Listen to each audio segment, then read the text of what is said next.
안녕. 오늘도 재미있는 성경 이야기 들려줄게. 4권 1편 첫째 이야기, 용감한 다윗.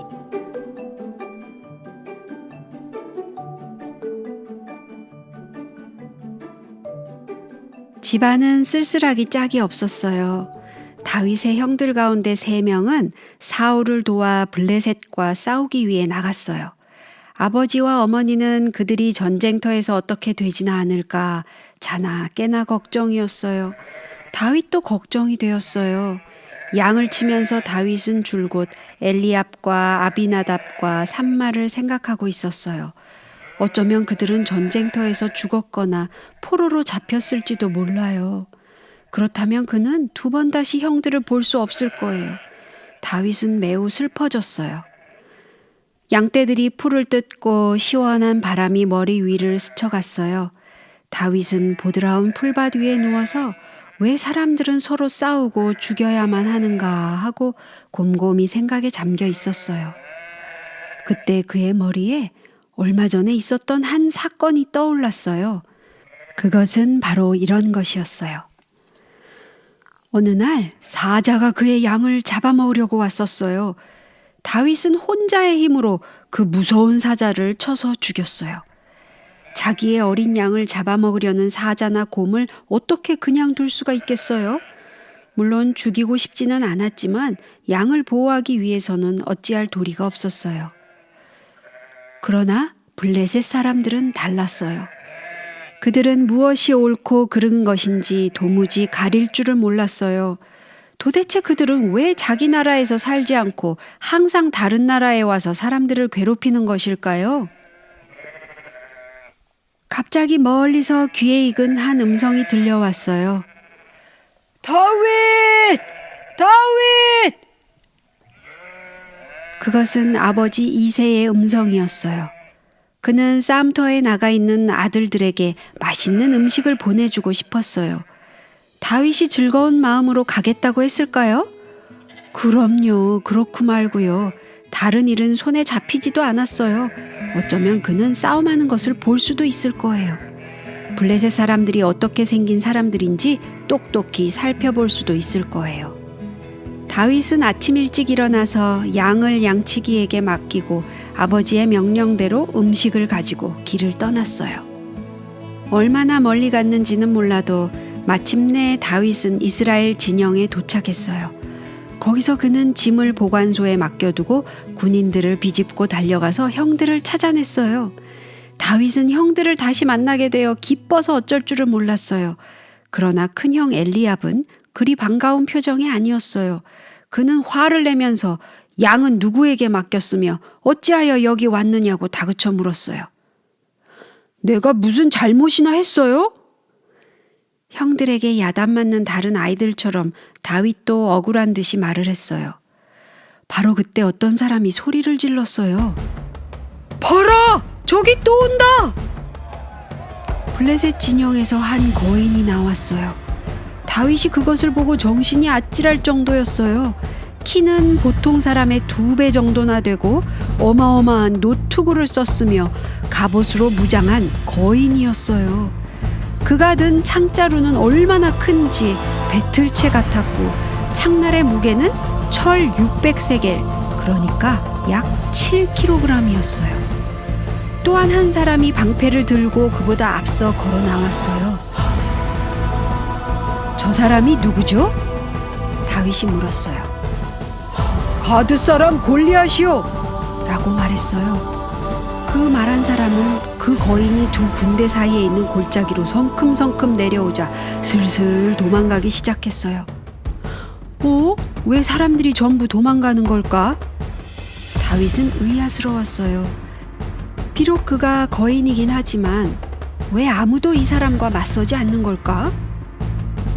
다윗은 실망하기도 하고 화도 나서 큰 소리로 외쳤어요. 이 할례 없는 블레셋 사람이 누구간데 사시는 하나님의 군대를 모욕하겠느냐? 어떤 사람이 그 말을 듣고 사울 왕에게 말했어요. 사울 왕은 다윗을 불러오게 했어요. 왕이시여, 그로 인하여 아무 낙심도 하지 마십시오. 주의 종이 가서 저 블레셋 사람과 싸우겠습니다.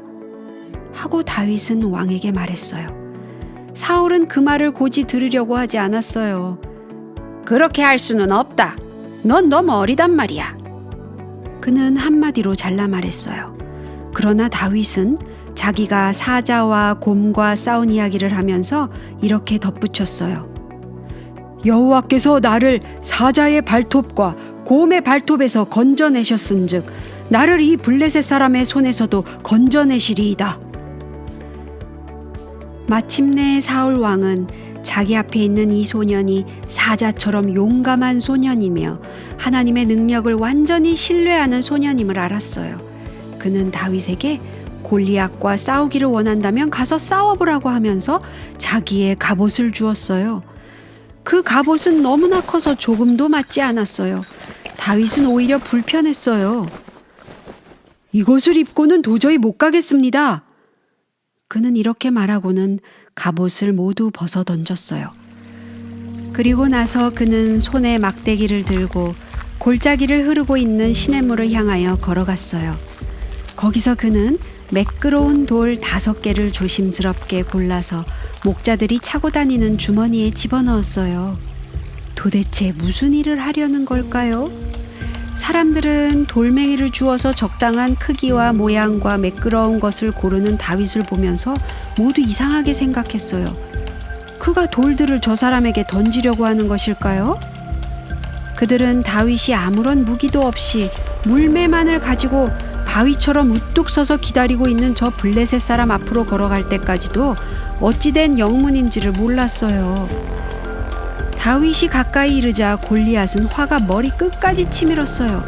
그는 자기가 섬기는 신들의 이름으로 다윗을 저주했어요. 네가 나를 개로 여기고 막대기를 가지고 나왔느냐? 내게로 오라! 내가 네 고기를 공중의 새들과 들짐승에게 주리라! 그는 고래고래 소리를 질렀어요. 다윗은 꿈쩍도 하지 않았어요. 그는 조금도 두려워하지 않았어요. 그리고 나서 그는 우리가 반드시 기억해야 할 이런 말로 대답했어요. 너는 칼과 창과 단창으로 내게 오거니와 나는 만군의 여호와의 이름 곧 네가 모욕하는 이스라엘 군대의 하나님의 이름으로 내게 가노라. 오늘 여호와께서 너를 내 손에 붙이시리니 온 땅으로 이스라엘의 하나님이 계신 줄 알게 하겠고 또 여호와의 구원이 칼과 창에 있지 아니함을 이 무리로 알게 하리라.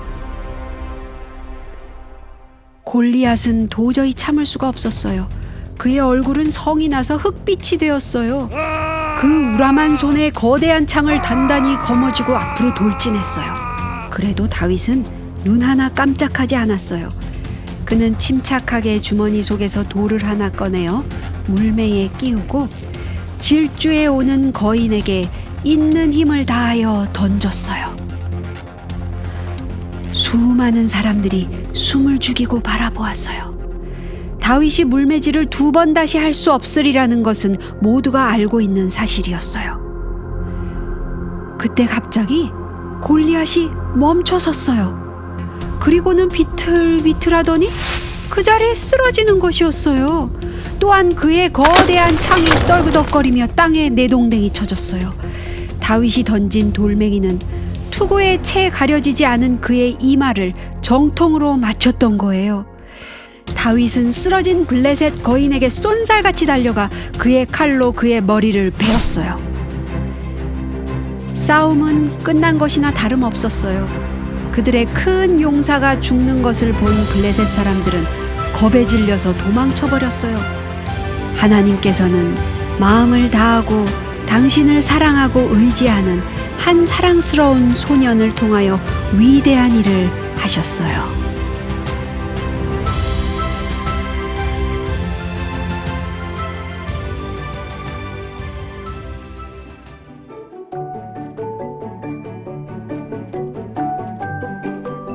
오늘 이야기는 여기까지야. 다음에 또 재미있는 성경 이야기 들려줄게.